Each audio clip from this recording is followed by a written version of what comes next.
Assalamualaikum warahmatullahi wabarakatuh.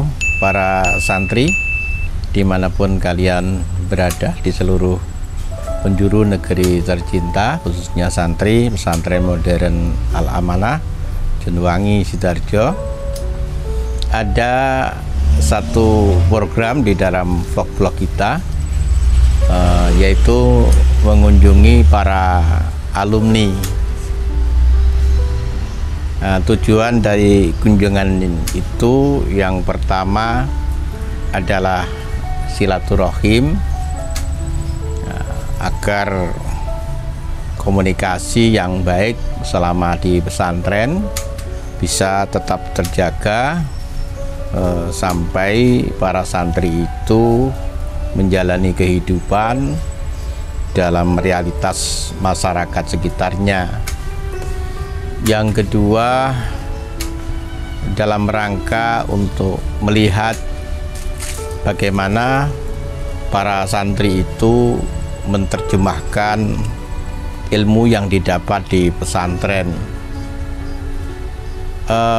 Sekolah yang sama, kamar yang sama, guru yang sama, lingkungan yang sama, ternyata terjemahannya berbeda. Ada di antara para santri itu yang menjadi polisi, menjadi TNI, baik darat, laut maupun udara. Ada yang menjadi guru TPQ, ada juga yang membuka pesantren, dan banyak yang mencoba menerjemahkan.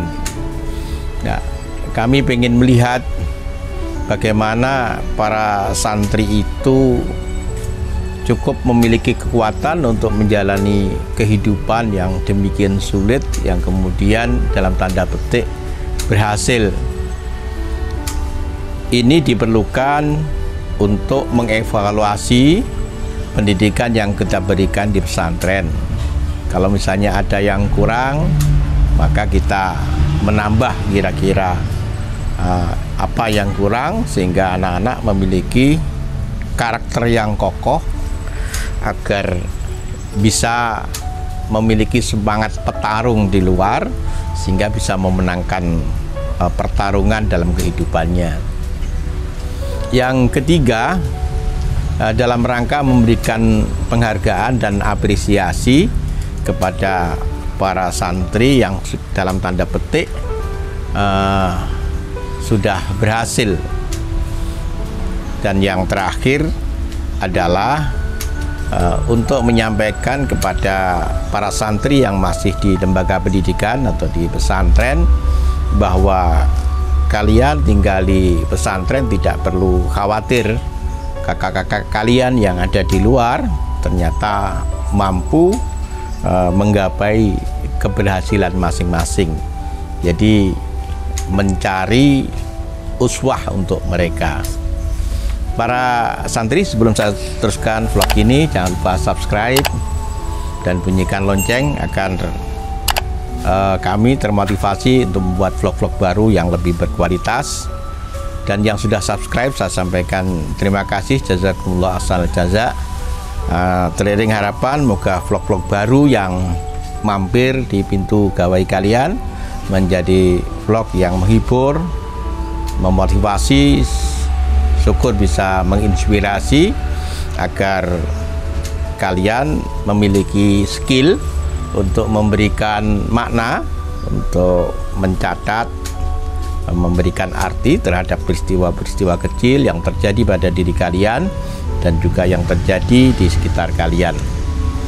Para santri, kali ini saya silaturahim di rumahnya seorang alumni. Namanya siapa ya? Namanya siapa ini? Nikmatus Solihah. Nikmatus Solihah. Suaminya? Muhammad Badri Samsul. Muhammad Badri Samsul. Alumni tahun berapa kira-kira? Tahun 2006. 2006. Waktu itu aliyah berapa jumlahnya?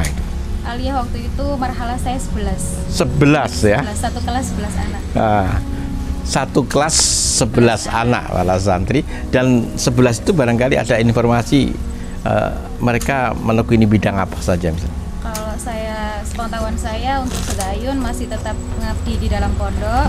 Kemudian untuk Ustazah Linda itu ada di Malang, beliau juga berkecimpung di dunia pendidikan. Kemudian untuk Ustadz Doni sendiri juga di dunia pendidikan. Kemudian kalau Mbak Anifatur Rahmah itu beliau kemarin kabar terakhir beliau punya satu ruko di Krian yang beliau itu punya gilingan pentol sama tusuk sate. Kemudian Mbak Alfi wira usaha seperti kita, cuman bedanya di bidang sembako. Terus kalau siapa Mbak Endah nggih. Mbak Endah itu terakhir kemarin masih ibu rumah tangga, tapi beliau sudah sukses punya 2 anak. Oh gitu ya. Kalau saya masih 1, alhamdulillah. Terus siapa lagi nggih itu?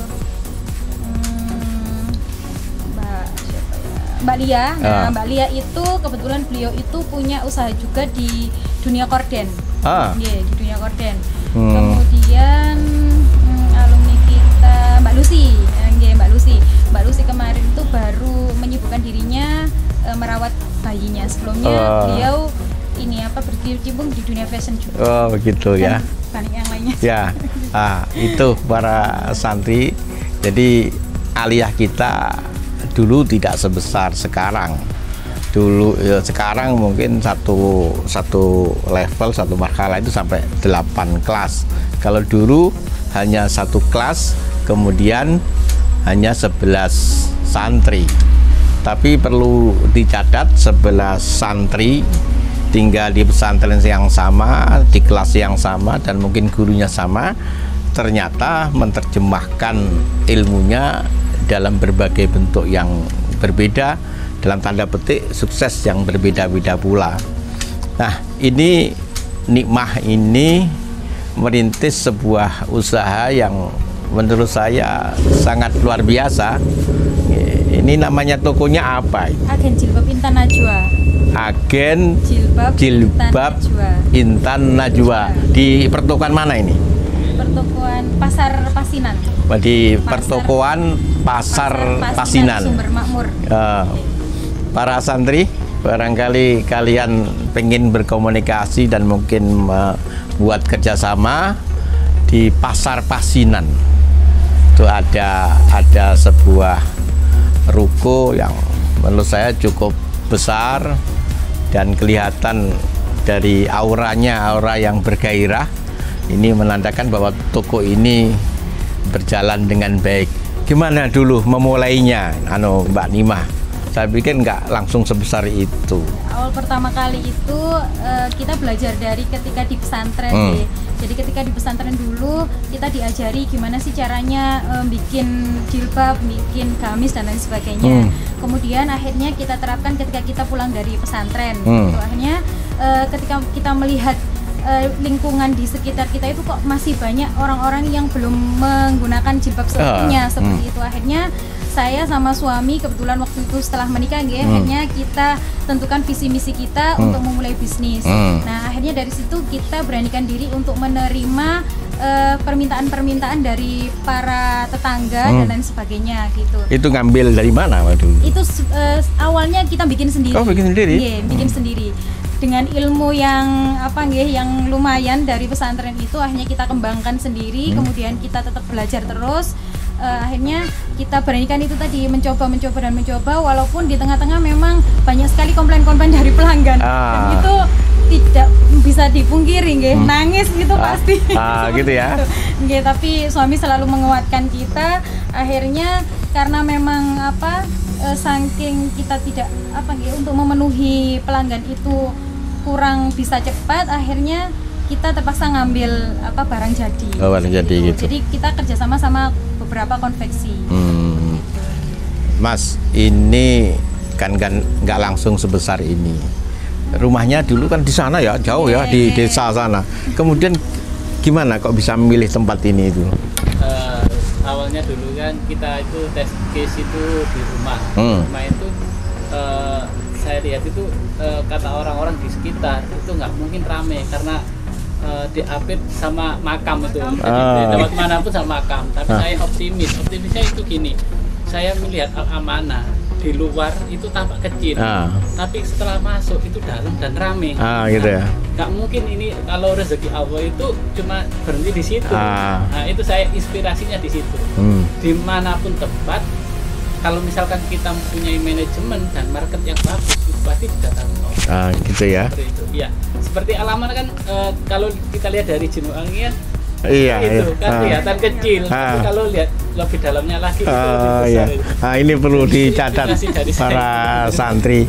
Kata orang place itu menentukan, tempat itu menentukan. Tapi untuk beliau berdua tempat nomor 2. Yang penting kualitas produk, manajemen. Jadi ini penting. Jadi kalian sekarang kalau masih belum punya tempat yang strategis, jangan berhenti untuk melakukan sesuatu.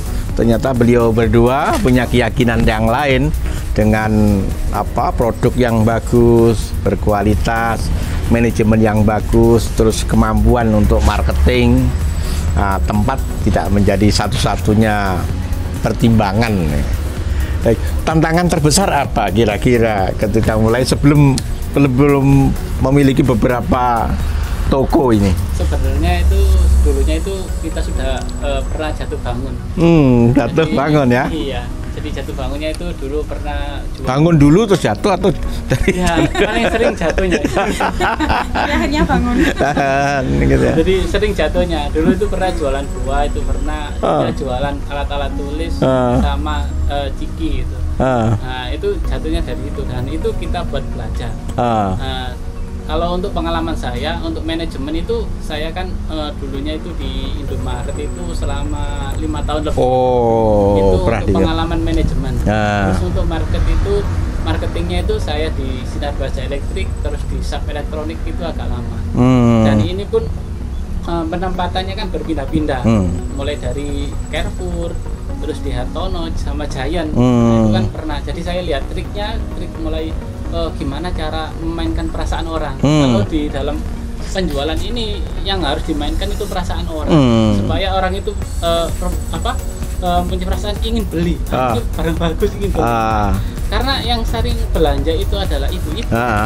Paling sering belanja ibu-ibu. Saya itu pernah berpikir lihat di lemari istri saya lihat tuh kok ini baju 1 potong untuk jilbabnya bisa sampai 10 potong. Gitu ya. Gitu, iya. Jadi katakan kalau misalnya, dan harus nyambung ya kan, antara jilbab dan baju. Iya. Saya lihat itu cuma ganti jilbab itu seperti orang itu sudah ganti baju. Ya kan?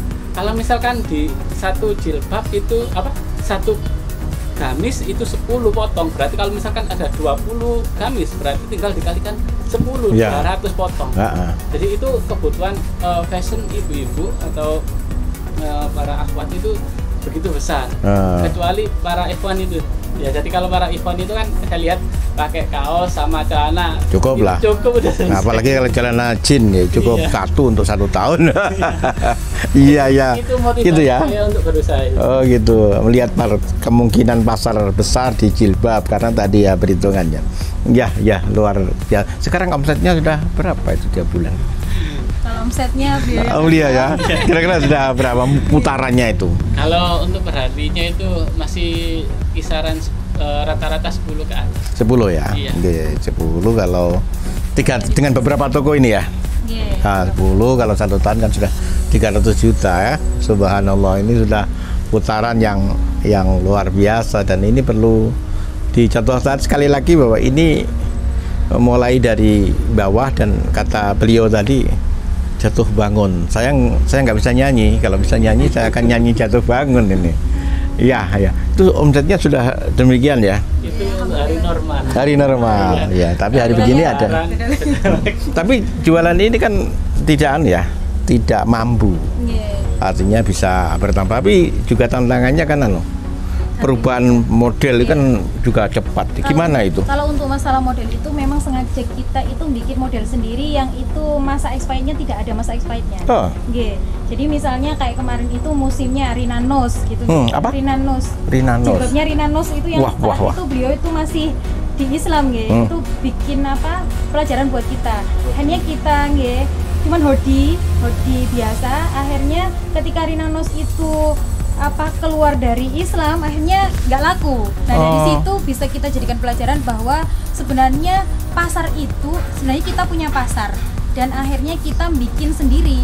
Jadi ketika misalnya kita bikin satu model jilbab, kita bikin ribuan gitu nggih. Jadi kita kayak memasarkannya itu, oh berarti yang ini